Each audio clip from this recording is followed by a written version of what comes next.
Thanks everyone for joining me. I'm here again with another amazing traveler. I'm always excited to meet travelers, hear from book authors, hear from people, approaching travel and exploring the world on their terms. So welcome, Sarah. Hi, nice to meet you, April. Thanks for having me. Yeah, so I've been toying with this idea of wanderlust. That's kind of been my, phrase right now. And just the idea, is it something we're kind of born with, that little exploration gene, or is it something that's kind of nurtured if we grew up in a family that traveled, or, how we came to travel? I love this question. It is basically aligned to my favorite word that is emboldened, right? Emboldened Adventures is my travel effort, my beautiful travel inspiration company I've set up. And Wanderlust feels like emboldened because it gets you to want to see the world, to get out there, to get beyond your comfort zone. And I'm convinced everyone has it. I think people have that wanderlust bug in them, but it needs to be activated. And I think it gets activated when we are really in tuned and aligned with ourselves within and understand what our passions are, what drives us. Because I think once we feel the call to something that makes your heart flutter, makes you get excited about something, makes you feel like you could accomplish, anything, it has this like emboldening feeling to it. I think anyone could get off their butt and get out to do what they want to do, whether it's locally, exploring your neck of the woods or getting out to see all seven continents on Earth, right? I mean, there's a Yeah. big kind of divider, like widespread kind of bookends of, what wanderlust really is. So I encourage everybody to go and embrace that calling, embrace that enthusiasm, embrace that passion, because then, you walk the way. It's that Rumi quote, the way appears. When people start walking the path, the way appears. And I believe wanderlust is that as well. Oh, yeah. I love that. Yeah, because I think truly we're in an age where, in the past, I think there was kind of this misconception, and at least in the United States, that, oh, you got to have money. Oh, you have to have time off from work. And I truly am not seeing that anymore. There's opportunities to volunteer. There's opportunities to really go explore the world on so many levels, and it doesn't take money. I mean, you really can just put yourself out there. So I know in the pre-interview you mentioned Peru as a place that you would go back to, and that's a place that's always kind of intrigued me, called to me. So tell me about Peru, if you can think back to your first experience, why you went there. I'm excited to hear about Peru.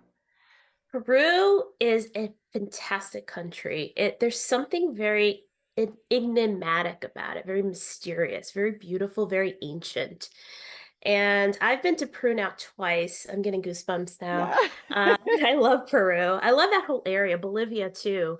That whole kind of, the spine of the Yeah. Andes, and it has all different elements of different sort of terrains, right? The Amazon rainforest. You have the sand dunes of Ica. You have Lima, which is a very cosmopolitan city that is on the shores of the Pacific coast that looks like California in a lot of ways. And then obviously you have the Andes Mountains and the mysterious megalithic of the Inca and pre-Inca civilizations. So I went to Peru now twice. And the first time I went in 2013 and I explored the Sacred Valley, which is Ollantaytambo and Maras and Moray. It's on the way to Machu Picchu and Aguas Calientes, nestled into the Andes Mountains. And that was an extraordinary experience. And I could tell you more about it, all about Yeah. it. It's wonderful. And then the second time I went, I got called to the rainforest in outside of Iquitos, Peru, which is the largest collection of people, largest city, if you will, that's unaccessible by road. So you get there by plane or by the Amazon River. So in Iquitos, we went out beyond the city kind of border into the rainforest for 2 weeks, and I was working with the Shipibo shamans doing 7 ayahuasca ceremonies. So that was pretty extraordinary, very different experience as opposed to Machu Picchu and the Sacred Valley. And then afterwards, I went on to Lake Titicaca in southern Peru, in the Puno area, and then onwards to Bolivia, as I mentioned, and then continued on to Nazca and Ica, where we flew over the Nazca lines and saw all those beautiful, mysterious Yeah. structures that were built from a vantage point of the bird. So yeah, I mean, there's so much to talk about Peru. I don't know where you'd like me to begin, but that's kind of the whole general summary of my experience so far with that beautiful country. So when you went to Machu Picchu, did the hiking, the trail? Oh my gosh. Well, I didn't do the Inca Trail. We took Okay. the train instead. So Aguas Calientes is another city that's not accessible by road. So you have to either take the train or you hike the Inca Trail. And we did not do that. That took about 3 days, I believe, to get to where you need to go to Machu Picchu. It's supposedly awesome. It opens up right to Machu Picchu at the end. We did hike, though, Huayna Picchu, which is when you think of Machu Picchu, there's that green dome that's Yeah. behind. So that's Huayna Picchu. And you can hike up. I'm getting goosebumps again. It was so powerful, spiritually powerful. We hiked up in the morning the next day after touring Machu Picchu, bright and early, 7 Wow. a.m. Yeah, and that whole kind of pathway is just ancient. It's all built with stone. And we were laughing because we're Americans and we're like, there's no handrails, there's no Right. danger signs, there's Right. nothing here. They're just like, have fun, go up there, no sort of warnings and Yeah. sign this form, which is a testament to when you get beyond, you know, America, you start to see how people live their lives, not the way we do sometimes as Americans, like very kind of risk averse. Right. In this Yeah. case, it was like, hey, just have fun, no guide, just help yourself, go up the mountain, and if you fall, oops, that's on you. Just be Yeah, exactly. careful. But at the top of Huayna Picchu, that's where it was pretty intense, pretty beautiful because we heard this flute. Someone was playing a flute right at the top, and we could hear it as we're like trying to figure out which way to go. And my brother and I took a wrong turn, and we felt like we were like scaling a rock at one point. This isn't the path, but we're okay with it. And we made our way toward the flute music. And as we were kind of getting closer to this beautiful music, we could see the whole terrain open up from, Yeah. down below. And the gossamer white clouds were like kind of there covering the whole like vantage, our perspective of the landscape. And then it opened up, like, just kind of found its way open. And you could see Machu Picchu from like the condor's eye at that point. It was quite incredible. Very quiet otherwise. Other than the flute, it was like maybe the kiss of the wind was maybe the only noise we heard. Highly recommend it. Very spiritual, very amazing, very empowering. And that's very much an example of wanderlust, right? We were like, we're leaving our beautiful hotel in Aguas Calientes, bright and early. Gotta go, Right, gotta make our exactly. way up to the top of the mountain. Oh my gosh. That sounds amazing. And to experience it with your brother, that must have been really moving in a way. Have you traveled with him before or Yeah, so he came with me again to, as I mentioned, Lake Titicaca and Bolivia, and then we did Ica and the Nazca lines together, and then Lima. We finished up the trip there. Ica is great because you could go sandboarding. There's these Oh dunes. my You get on gosh. this like sandboard. Yeah, it's great. And there's these dune buggies. You get to drive around. It's a legit oasis where there's a spring that comes up from the bottom, and there's palm trees lining this, beautiful kind of pond, if you will. And then there's just mountains, literally mountains of sand, and you can go, sand duning. So he came with me to that part. He came back to Peru, and he took his girlfriend to Machu Picchu. So he's been there twice. He's been Oh, moved by it as well. Yeah, he and I travel a lot. We've seen the world together in many ways, scuba diving, and a lot of where we're very interested is seeing these megalithic structures from around the world, whether it's Easter Island or yeah. Stonehenge or Chichen Itza, or I was just at Teotihuacan in Mexico, which is the pyramid near Mexico City. It was pretty cool. So he comes with me on some of these trips, not always, but sometimes he's sitting right next to me, which is nice. That's nice. Oh, that's great.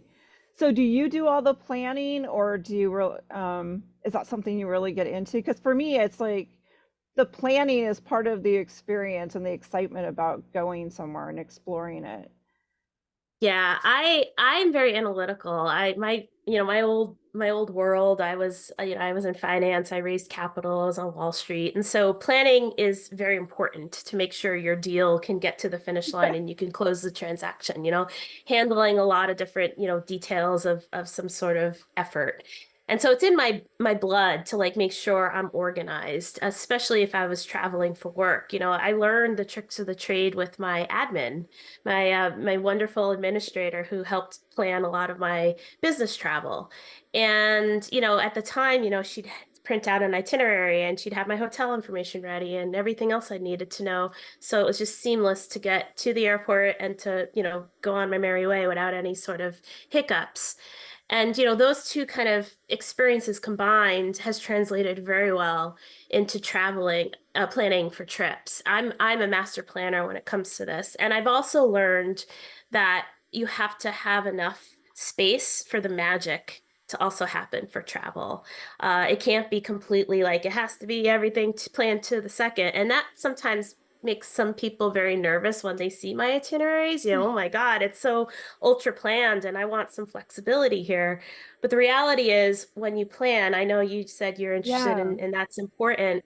It helps to like give your mind a sense of like what's achievable, how much time is it going to take to do what you want to do, and what are like plan B, plan C if things were to go wrong. So by doing the work ahead of time and getting a sense of like the big picture, how the days are going to kind of line themselves up and any sort of wrinkles you want to anticipate so it's seamless when you're on the road, I'd rather approach it that way. And one of my favorite quotes is from Abraham Lincoln: if I had 8 hours to chop a tree, I'd spend 6 hours sharpening my axe.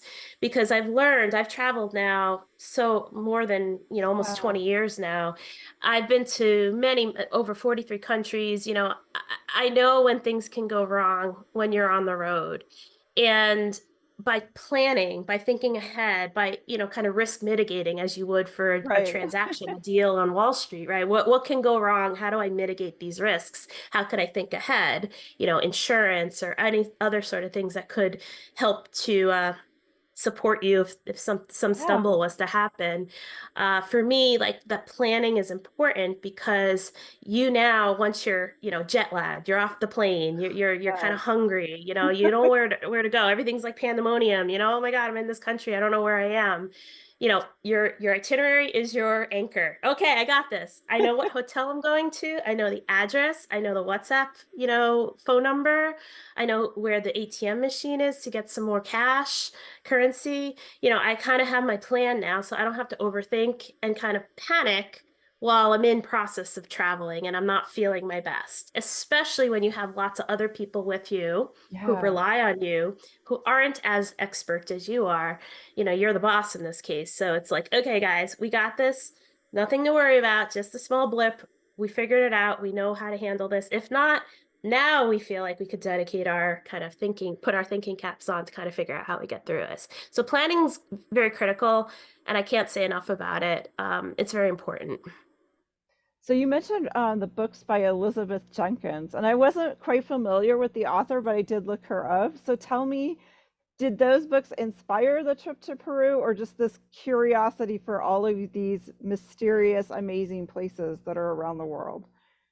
I love how you brought her up. As you mentioned, I'm writing my own book. It's a Yeah. trilogy of my travel adventure memoirs, including my experiences in Peru. And one of the things that got me to want to go to Machu Picchu in 2013 is reading Elizabeth Jenkins' books. She has two. I think she's Okay. written more, but the two I bought, I was driving around Big Island in Hawaii. I decided I was going to get on a dive boat off, it was docked in Kona, I believe. And I gave myself 3 extra days, to get acclimated to the island. And I decided to rent a car and kind of just be with myself for 3 days to tour all of Big Island, all the beautiful things Right. about it, the Yeah. the volcanoes and whatnot. And there was this moment of serendipity that kind of told me, pull over here. There was a sign that said coffee, and I was like, all right, let's pull over here. And it turned out it was her farm. What? Oh my And gosh. yeah, and so like it was just I never met her, but I met her Oh my husband, and there was this gosh. cute cute little kid who had like this beautiful hibiscus flower in his hand, and he handed it to me. And Yeah.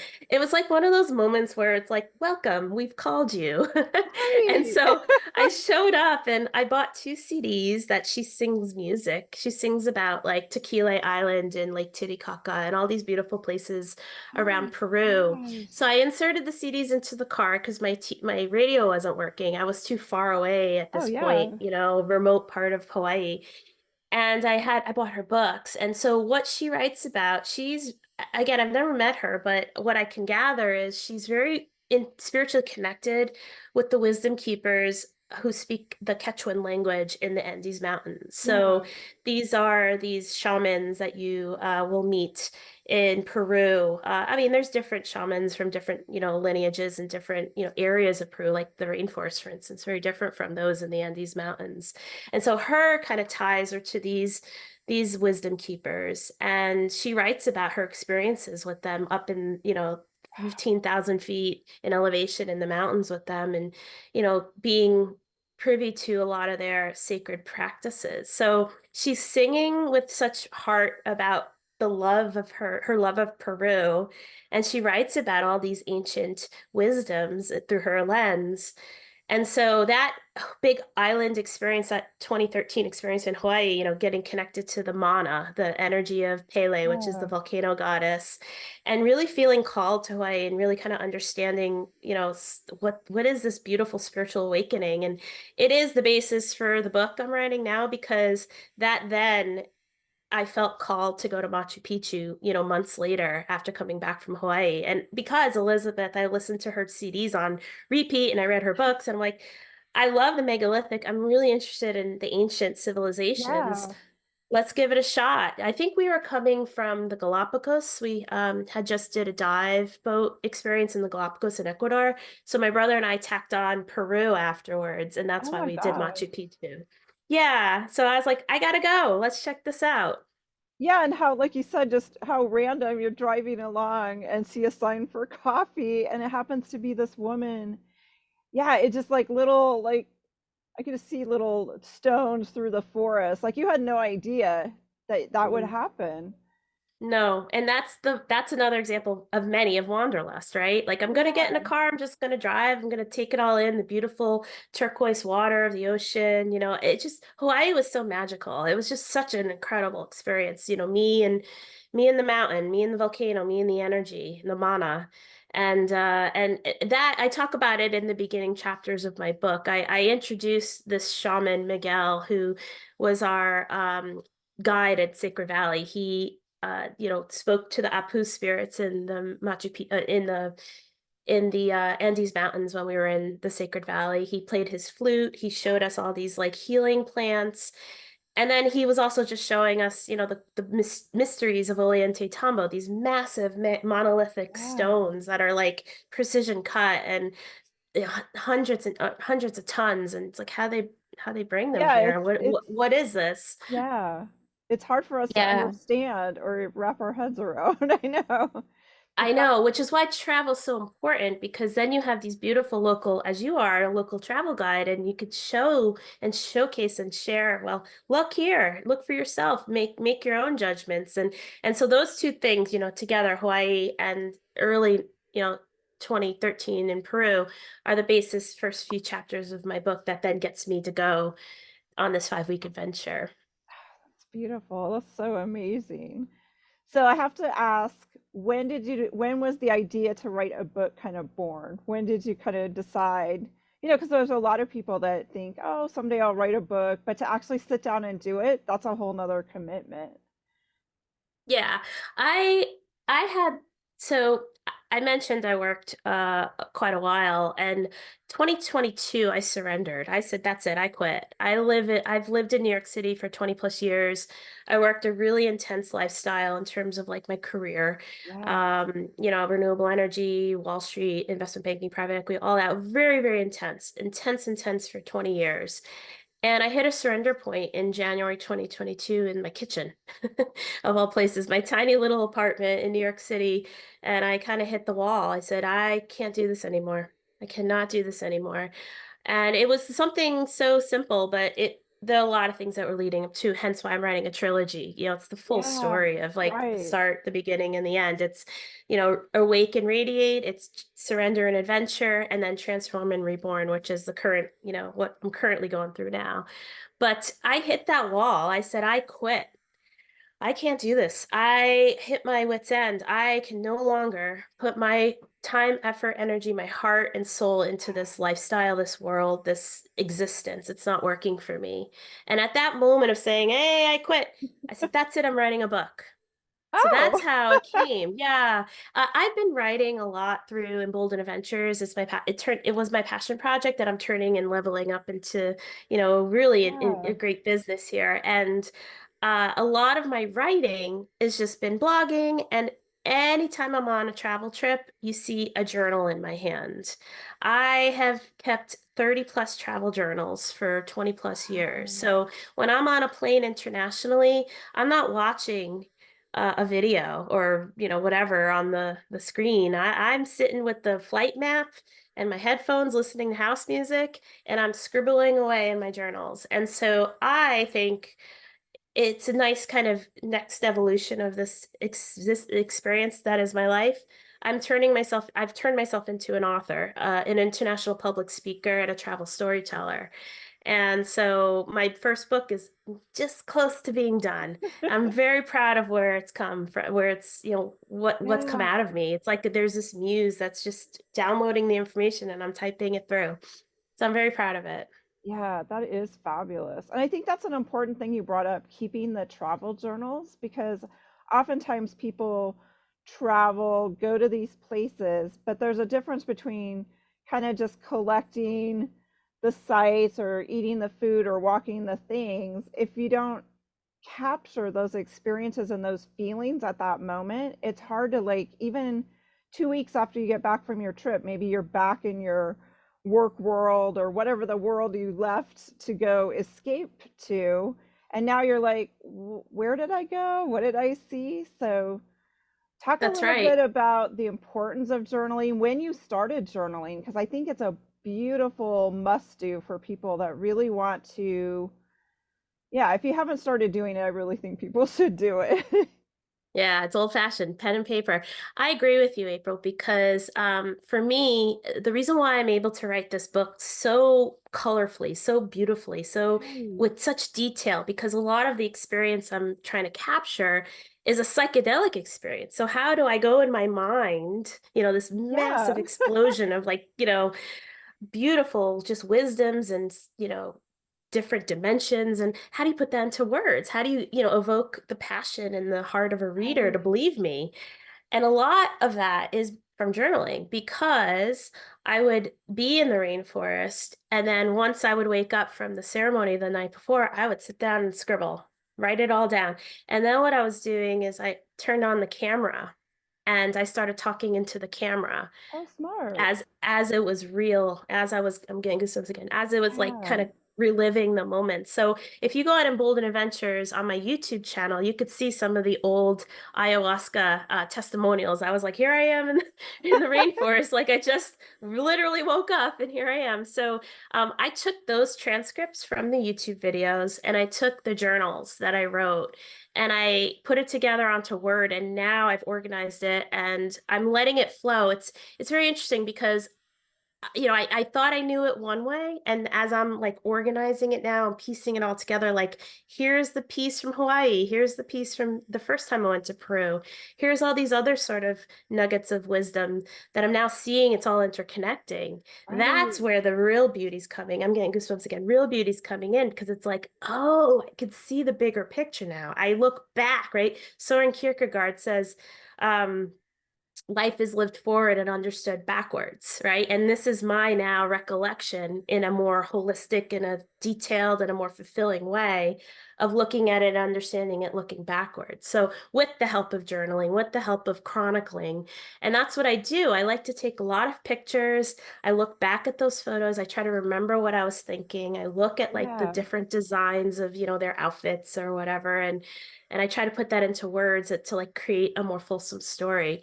And yeah, so to answer your other question, my first journaling was when I went to Europe I graduated high school. I was part of this like teen trip as like a graduation present, and I went to 4 countries in Europe. And I had a journal with me, and I was Oh, scribbling good. away, writing down like, Right. here's, No, that's yeah, Eiffel important. Tower. Even just like certain notes, like I tell people, it doesn't have to be, because so many people think, well, I'm not a writer. Well, you don't have to be a writer. Just for today, take a buy yourself a postcard, write down colors, or if a random person says something to you, I always say try to, if that stuck out to you, write it down, because maybe 6 months from now, what that person said to you has so much meaning, but you can't see that now. It's just somebody said something random to you, somebody approached you, or something caught your eye from a window, or whatever that random experience. Just scribble it down. It can just be bullet points on the postcard, and that can be one way of journaling. You don't have to, scare yourself that it has to be perfect English, full sentences, all of that. So, I I, agree because as I'm writing this book, I'm going back to other journals, and I'm yeah, like, that's what I hope, mean. like, I said something in a past life regression session I did at Dr. Brian Weiss in the Javits Center in New York City. And I had this vision of this stone temple in Wiracocha and Pachamama. And this was 3 years prior. And 2 years, I should say. And then I look back on my journal and I'm like, oh my God, that vision is now playing squarely into the story of me in Bolivia right now. And it's Wow. incredible because now this like proves it to myself anyway that there's something beyond, our 3D awareness. Like there's some sort of interconnectivity. And if you're, that's my spiritual awakening that I'm undergoing. I've been doing a lot of work with wisdom keepers around the world since I've walked away from this corporate world, this finance world, this New York City world. The Surrender Adventures book 2, the Transform and Reborn is book 3. So these two books that I'm going to write next talk a lot about what I'm learning from these wisdom keepers and transforming to my true self. And it's the tapping into the wisdom that is the higher power.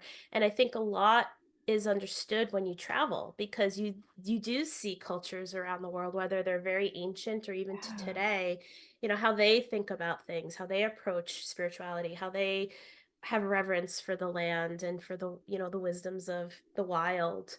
And it's not necessarily in the lens of how we see things, let's say in the United States. So by immersing yourself and understanding and keeping an open mind, you start to connect and say, well, there's a lot of similarities here. So therefore, they must be onto something for some reason, Right.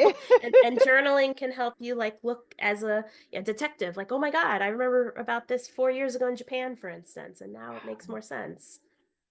Yeah, that is so very true. So I have to ask, where to next? Do you have places that you've picked out that you want to explore? You've been to so many places, but I'm sure there's places you want to still go.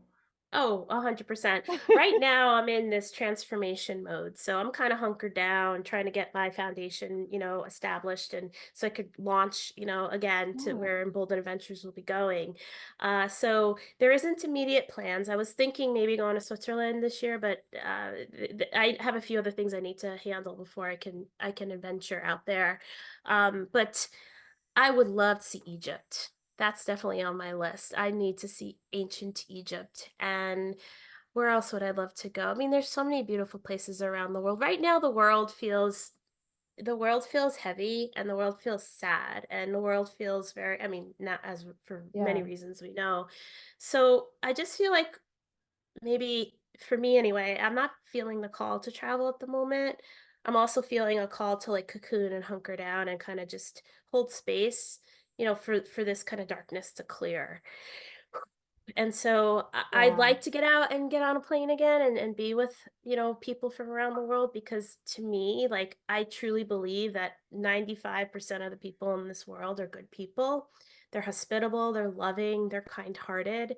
And what we see on TV, the media, all this crap, like it doesn't give the right picture, which is partly why I want to encourage people to travel and see for themselves because you may be thinking, oh, these people are this way, and then you meet them and you've been invited into their homes and they live a Yeah, very simple life and yet they're giving you like the red carpet. Here, have food. Here, try on my clothes. Here, right. wow, nice to meet you. Let's take photos. There's a heart there. There's a compassion there. And so I think once we all start to travel again and start to see and interact, like we realize, like, let's not be such jerks to each other. Let's stop hurting each other. Let's start respecting and understanding one another a bit better.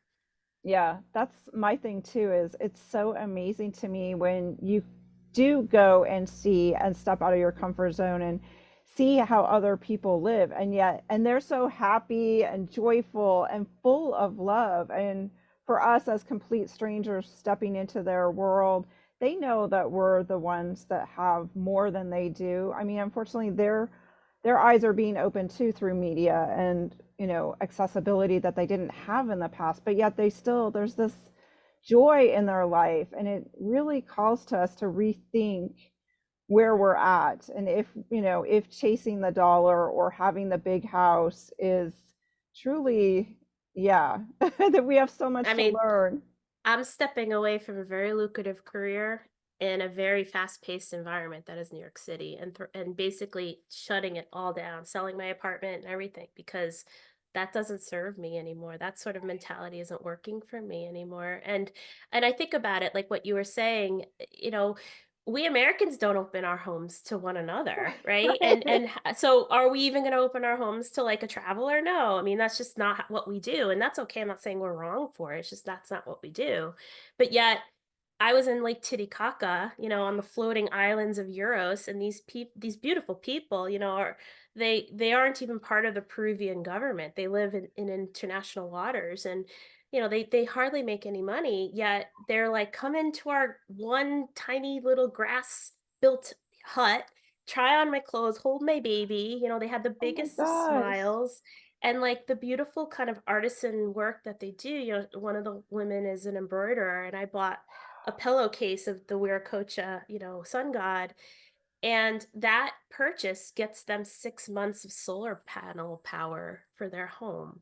So it's a win-win in some ways because they're happy, we're happy. It was a Right. beautiful moment shared. I'm literally in their house wearing their clothes. I just met them, and off we go. And here I am still having a warm spot in my heart for them. And I just absolutely adored them. And it's going to be in my book. It's chapter 20 if you read the book.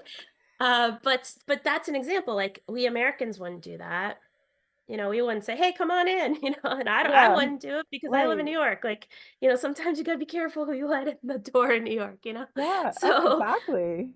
right? So it's a different mentality, and the more you immerse yourself in that sort of beautiful world of sharing, you're like, "Oh, this is great. We're all collective here, and we're all humans at the end of the day who just wanna do well and do well for their family Yeah, and protect their exactly. lands." Right, right. Oh, I'm so excited to hear more from your books. Where can people find you? Tell us a little bit about what they can find on your website. Yes, so you can find me on emboldenadventures.com, EMBOLDEN adventures.com, and you can subscribe to my newsletter because you could get the prologue to the book that's going to be coming out this year, and then you'll be first to know when the book's going to be launched. And yeah, I know, I'm so excited. I'm very proud of it. I'm like this close to being done, I know and it's so it's it's so getting to that fun. end zone that you're probably just like, come on, I just want to finish it. And that's right. That's like running a long I ran a marathon once. It's like running a long race because 'cause you're like, "I just ran 22 miles. I still have 4 more miles to go plus the point 2." And you're like, "4 miles? This is taking forever." I see the finish line. So, yes, it's like molasses, but I'm almost there. So, yeah, you can find me on Facebook, social media, TikTok, YouTube, as I mentioned. You could check out my videos. You could check out my speaking engagements. So Emboldened Adventures is where you can find me. Fabulous. Thank you so much, Sarah, for sharing today. And I look forward to getting a copy of this book. It sounds amazing. And I hope many Fantastic. people will pick it up and be inspired to go out of their comfort zone, listen to their hearts, and be like Sarah. I think it's fabulous. Thank you, April. I can't wait to continue to keep in touch with your travel collective. Thank Thank you for you. having me.